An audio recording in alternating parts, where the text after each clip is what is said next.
Pemirsa, Anda pernah ke kota Bau-Bau Buton, Sulawesi Tenggara? Selain terkenal dengan benteng terlebar di dunia, di sini juga terdapat sebuah masjid yang tergolong unik. Namanya Masjid Agung Waluyo atau Masjid Agung Keraton Buton. Masjid yang dibangun pada tahun 1712 ini merupakan peninggalan kerajaan Islam Buton.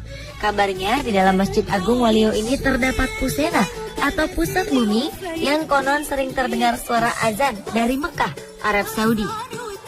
Sehingga pusena ini disebut sebagai pintu menuju Mekah. Pusena ini berbentuk sebuah lubang yang sangat dalam yang berada tepat di belakang mihrab. Tak hanya itu, banyak warga setempat mengisahkan bila kita melihat ke dalam lubang tersebut, maka kita akan dapat melihat wajah keluarga atau kerabat yang telah meninggal. Namun tanpa adanya penelitian maupun pembuktian lebih lanjut, kisah tersebut tetap menjadi misteri tersendiri di balik masjid bersejarah ini. Dan untuk menghindari hal-hal yang membawa umat menuju pada kemusyrikan, maka pusena itu kini telah ditutup dengan semen dan karpet yang saat ini dijadikan sebagai mimbar imam.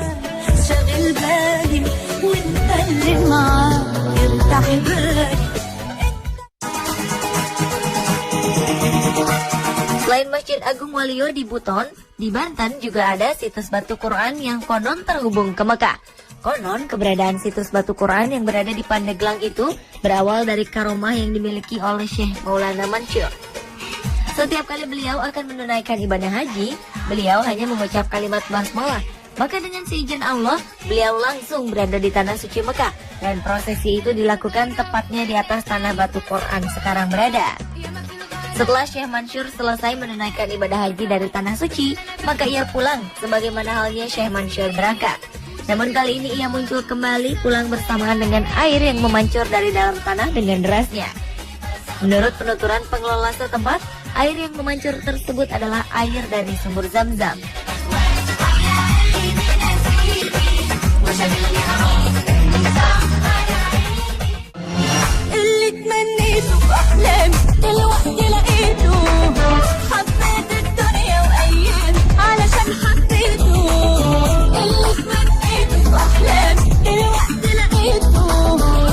Sementara itu di Kecamatan Kesambi, Cirebon, Jawa Barat, kabarnya juga terdapat pintu yang konon bisa tembus ke Mekah. Pintu tersebut berada di situs sejarah Taman Air Gua Sunyaragi. Bangunan terunik se-Asia Tenggara ini diyakini memiliki pintu yang konon bisa langsung menembus ke Mekah dan Cina. Taman Sari Gua Sunyaragi lebih populer disebut Istana Karang.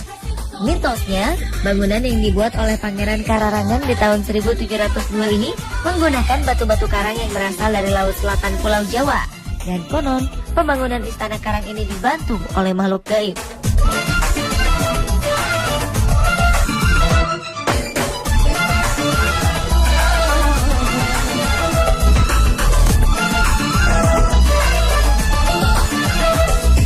Sendiri merupakan gabungan dua nama, yaitu Sunya yang berarti sepi dan Ragi punya arti raga. Menurut informasi, Pangeran Kararangan saat itu membangun Taman Sari Gua Sunyaragi ini sebagai tempat beristirahat dan bersemedi untuk keluarga Kesultanan Cirebon. Tak heran bila nuansa bangunan ini terasa sangat misterius. Istana Karang seluas 1,5 hektar ini memiliki 10 gua yang dipakai untuk bersemedi. Masing-masing nama gua tersebut adalah Gua Pengawal, Pandai Kemasan, Simanyang, Peteng, Langse, Arga Jumut, Padang Ati, Klangenan, Lawa, dan Gua Pawon. Gua-gua tersebut pun kadang digunakan sebagai tempat berlatih untuk para prajurit Kesultanan Cirebon.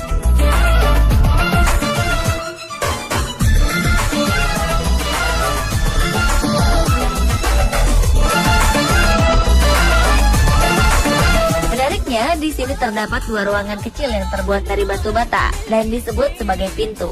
Letaknya ada di bagian belakang dari pintu masuk Taman Sari Gua Sunyaragi. Ruangannya kecil, hanya muat untuk satu orang dan tampak tak ada yang istimewa. Namun mitosnya dua ruangan itu disebut-sebut bisa tembus ke Mekah dan Cina.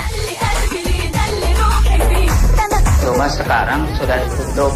Ya, karena barangkali ada yang masuk ke sana nyampe ke Mekah tidak, balik lagi dan juga tidak.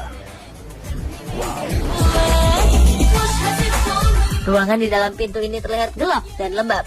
Konon, dahulu kala, ruangan ini hanya boleh dipakai oleh para cendekiawan dan keluarga Kesultanan Cirebon saja untuk menuntut ilmu.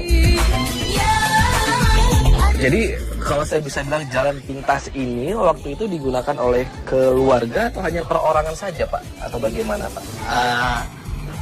Dulu tuh yang mempergunakan gua ini ya cuma sultan atau raja. Sultan saja Ya. atau raja. Dan raja sampai menembus ke Cina, sampai menembus ke Mekah juga Pak ya. Nah jadi Pak kalau berbicara soal jalan pintas ini ke Cina atau juga ke Mekah Pak, selain sultan, pernah ada yang punya kesempatan untuk masuk dan membuktikan kalau benar bisa tembus ke sana? Itu belum dengar ceritanya ada yang ke sana selain sultan. Tapi sebetulnya sih bukan lorongnya yang nyampe ke sana. Masuk di dalam itu ada ruangan tafakur baru Berpindah di Iya. sana.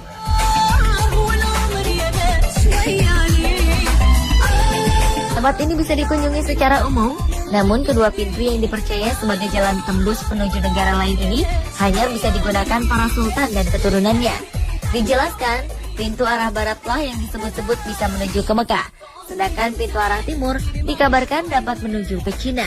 Di balik itu, pintu yang menuju Mekah ini menggambarkan kultur Cirebon sebagai kawasan Islam. Sementara pintu yang menuju Cina merujuk pada Putri Ongtian, yakni salah satu putri kaisar Cina yang menjadi salah satu istri Sunan Gunung Jati.